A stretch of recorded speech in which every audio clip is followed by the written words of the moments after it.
Hi, it's Tom here from FDS, and today we're going to look at this, which is my personal Rampage. Obviously you saw it in my 7 kg spring review, and I just thought I'd have a quick overview for it this time. And we'll go inside in a minute and I'll go over the details of the pump grip. I'll just go over the general features. This is in its usual sort of setting that I use for games, and you can see that there's a reflex sight on the top. Now these really are very useful. They're about the only sight you should ever need in Nerf. This particular one is set to 20 feet for inside and 30 feet for outside. If you're shooting anything beyond that, you're really wasting your time. So I keep it just tight, and then it obviously doesn't interfere with my field of view. I still have a nice wide field of view, which you want in Nerf, where engagement distances are closer, and especially for things like humans versus zombies, where zombies will always try to get in your blind side. You don't want a scope that narrows down your field of view and then leaves you vulnerable to being flanked. So that's why I use those. I don't use Nerf scopes. I'll quite often run it without the scope. I generally put that on if I'm feeling extra tacticals. It does have a slight practical function, and I would say it probably adds about 30% to the number of hits I get in terms of snap shooting, because I can just pull up the reticule and then shoot. It is fairly accurate, but it does rely obviously on brand new darts to achieve any kind of accuracy. If you've got wonky old darts or you're shooting elites, forget about sights. You might as well just keep shooting until you hit something. It's running a Blaster Parts banana mag for this time round, just because it looks better than a big orange thing and it won't clash so much with my top. And you can see that there's a long barrel on at the moment. This is removable. I'll show you that inside, and it takes a variety of Gavin Fuzzy's excellent flash hiders for different look every now and again.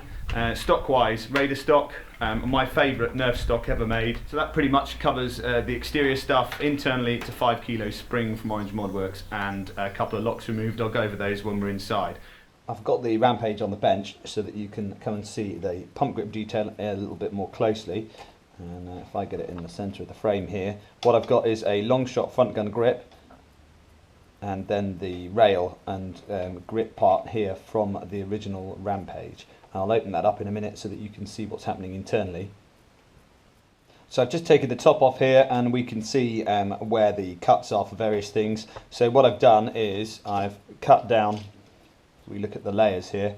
There is the Rampage grip, and then down here and along the bottom is the long shot front gun grip. And actually had to separate the internal part of this grip. I used the little piece at the front here because I wanted to reuse that to get this little bit of reinforcement between the two halves, and because I felt it looked tidier and it gave me an all uniform front end. You can see there was quite a lot of glue in there too. This is the cut. You just cut the bottom of the handle. You want to leave the lug here to interface with your priming bar. You want to try and leave these 3 studs on the long shot front gun, and then there's a padding part. There's a piece of black padding just here. So I put a piece of, this is a thin piece of styrene sheet. Again, you can use ABS sheet if you can get that, and I've bonded that to the original Rampage grip, and it just spaces it out a little bit to get a perfect fit with the long shot front gun grip. I take no credit for this mod whatsoever. I saw it on the internet. Somebody had one with a torch integrated through the centre here, which I just thought was really cool. I was looking for a pump grip for this, and I didn't want to go and spend vast amounts of money on a 3D printed one, so I made this out of an LSFG that I had lying around. And the other thing to note about this Rampage is that I have discovered a couple of small problems with the Rampages, and I'll try and show you.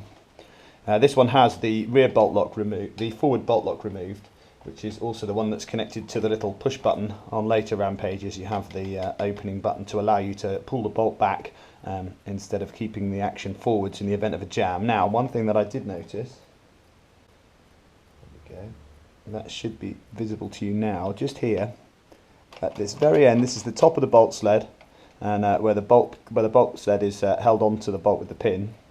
Just here, it actually broke across the top. And there's a thin area there where it's designed to interface with that forward bolt lock, and it actually sheared the top here. So if you have a Rampage that's experiencing firing issues, do go and check that area, because it did break on mine, and I put a metal plate underneath, and then I devconned it all together and I clamped that up. So that's something to be considering. I've just had another one across the bench with that exact same problem, so it may be a continuing fault in these. So the only downside about that is that you can't one-hand this blaster, because the action won't stay forwards. So the minute I pull the trigger, you can see the pump moves backwards. So you have to hold the pump forwards in order to pull the trigger.